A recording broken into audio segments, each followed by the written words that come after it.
नमस्ते, मैं अनीता रोहिदास राजवंशी, सहायक प्राध्यापक आदिशक्ति धंधाई माता शिक्षण प्रसारक संस्था द्वारा संचालित स्वर्गीय अन्ना साहेब RD देवरे कला एवं विज्ञान महाविद्यालय मस्दी, तहसील साकरी, हिंदी विभाग की ओर से आप सभी हिंदी साहित्य के छात्र छात्राओं का हार्दिक स्वागत करती हूँ।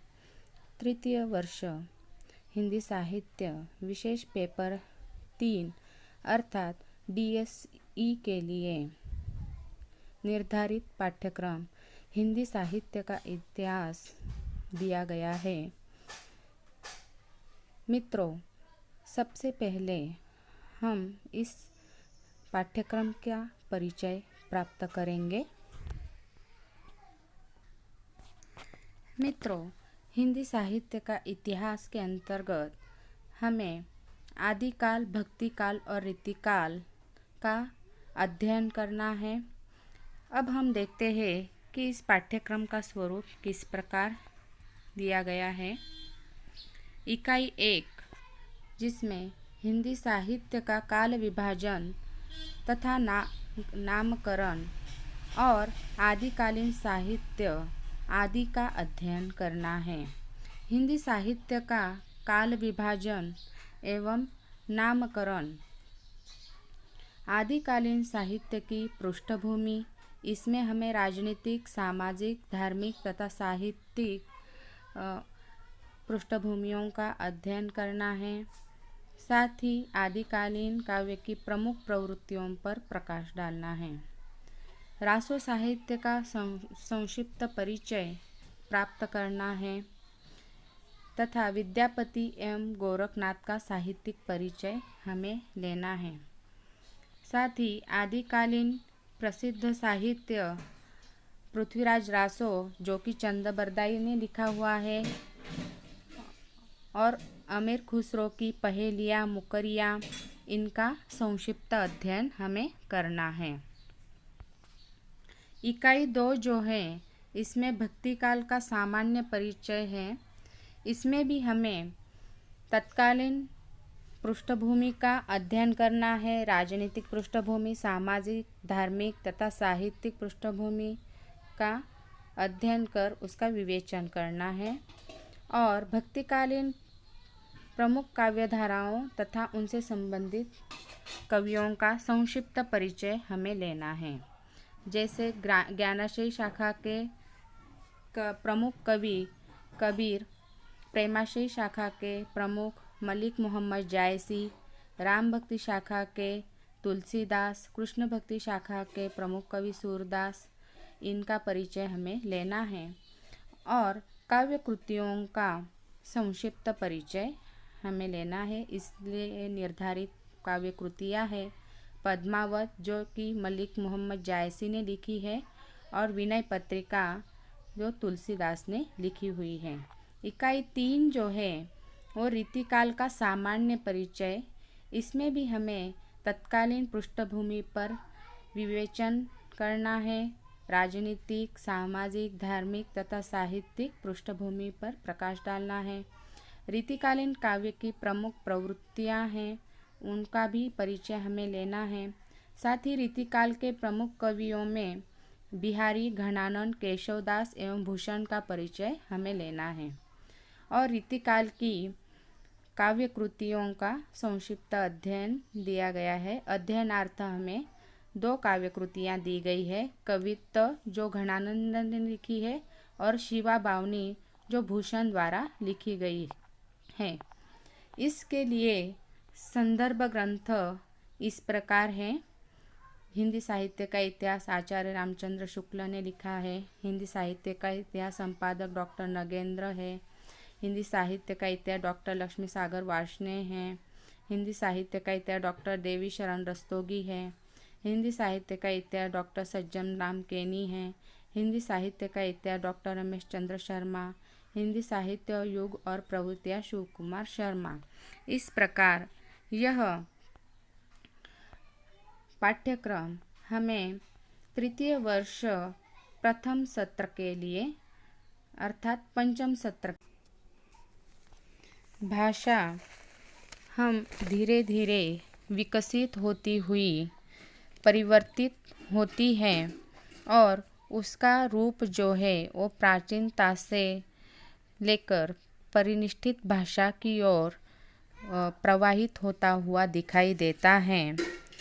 भाषा का जब विकास होता रहता है तो उस पर तत्कालीन परिस्थितियों, प्रवृत्तियों, घटनाओं का प्रभाव पड़ता रहता है और भाषा इस प्रवृत्ति से, घटना से, युग से प्रभावित होकर उसका एक नया रूप लेकर सामने आती रहती है।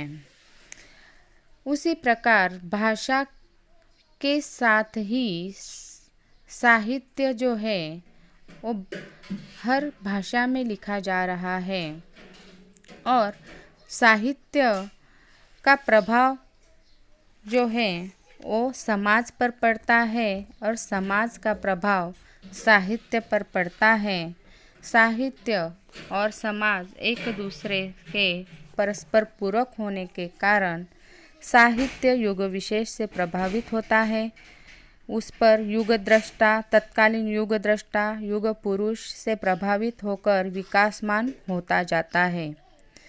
तो इस प्रकार हम देखते हैं कि हिंदी साहित्य का विकास जो है वो किस प्रकार हुआ है, उसका कहाँ से हुआ है, उसकी शुरुआत कहाँ से, हिंदी साहित्य का लेखन कब से शुरू हुआ, उससे पहले किस प्रकार की भाषा थी और हिंदी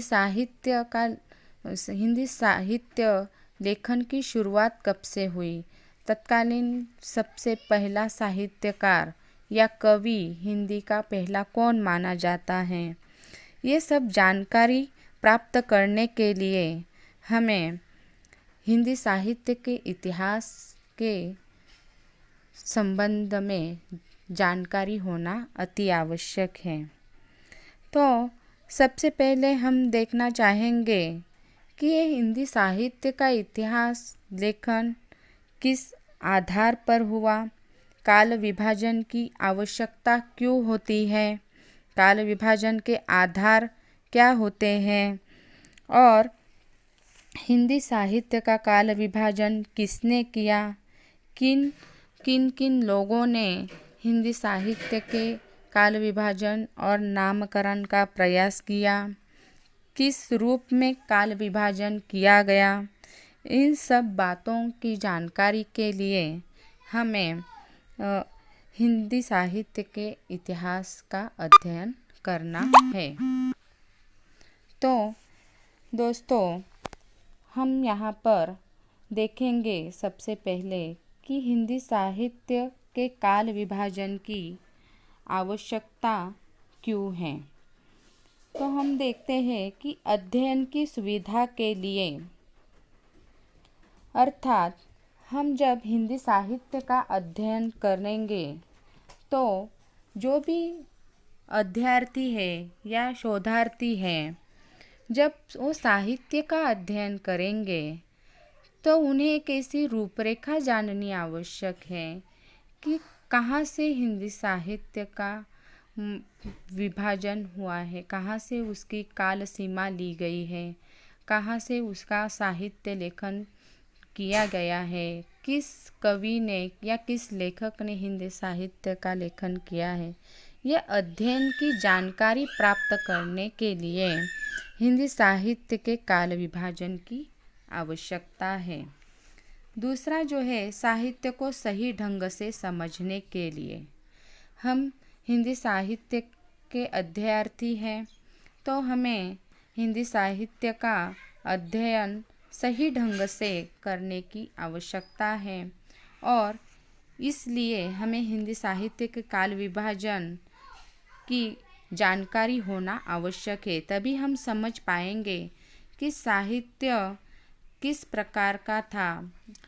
कबीर, उदाहरणार्थ कबीर ने किस प्रकार का साहित्य लिखा, सूरदास ने किस प्रकार लिखा, उन दोनों के साहित्य में क्या समानताएं हैं, क्या विषमताएं हैं, उनकी भाषा किस प्रकार की है, सूरदास की किस प्रकार की है, तुलसीदास की किस प्रकार की है, उस समय की युगीन परिवेश का या परिस्थितियों का तत्कालीन समय के साहित्य पर क्या प्रभाव पड़ा है, ये सब जानकारी प्राप्त करने के लिए हमें हिंदी साहित्य के काल विभाजन की आवश्यकता है। साहित्य की विकास की दिशा, विकास को प्रभावित करने वाले तत्वों को जानने के लिए भी हमें काल विभाजन की आवश्यकता है। साहित्य विशेष की प्रवृत्तियों में हुए विभिन्न परिवर्तनों को समझने के लिए, जिस प्रकार आदिकाल में राजाश्रय पर लिखा गया साहित्य, वीरगाथा काल पर लिखा गया साहित्य रासो साहित्य है, और भक्ति काल में भक्ति के संबंधित धारा साहित्य में प्रवाहित हुई है। तो इस प्रकार हमें ये देखना है कि आदिकाल की प्रवृत्तियाँ किस प्रकार की थी, तत्कालीन साहित्य में उसका क्या प्रभाव पड़ा है, भक्तिकालीन साहित्य की प्रवृत्तियाँ किस प्रकार की थी, और रीतिकाल की प्रवृत्तियाँ किस प्रकार की थी, उस पर किस प्रकार के परिवर्तन हुए, ये सब जानने के लिए भी हमें इसकी काल विभाजन की आवश्यकता है। साहित्य के विकास की परंपरा को भली भांति समझने के लिए, क्योंकि तभी हम इतिहास जब हमें पता होगा तभी हम समझ पाएंगे कि साहित्य का विकास किस दृष्टि से हुआ, किस दिशा में हुआ, और परंपरा से चला आ रहा साहित्य में आज कितना परिवर्तन हुआ है, तत्कालीन भाषा में किस प्रकार परिवर्तन हुआ है। ये सब जानकारी हमें इतिहास के अध्ययन के पश्चात प्राप्त होंगी। प्रसिद्ध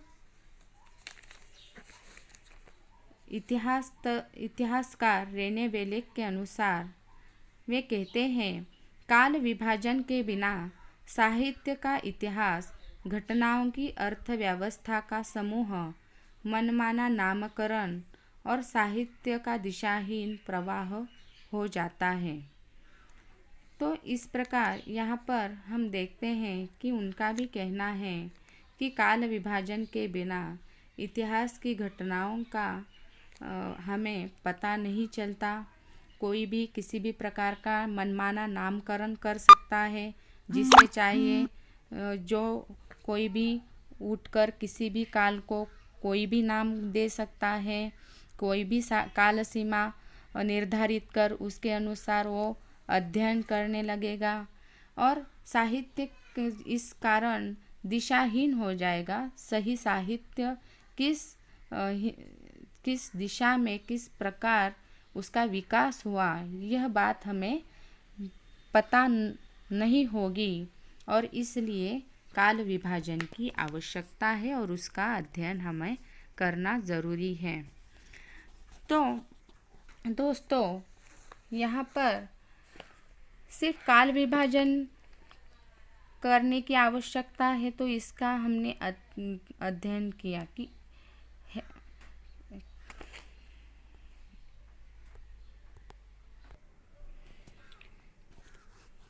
तो यह एक बड़ी समस्या है कि काल विभाजन किस आधार पर किया जाए, और उन काल विभाजित कालों का नामकरण किस प्रकार दिया जाए, कि साहित्य के समक्ष यह बहुत बड़ी समस्या थी।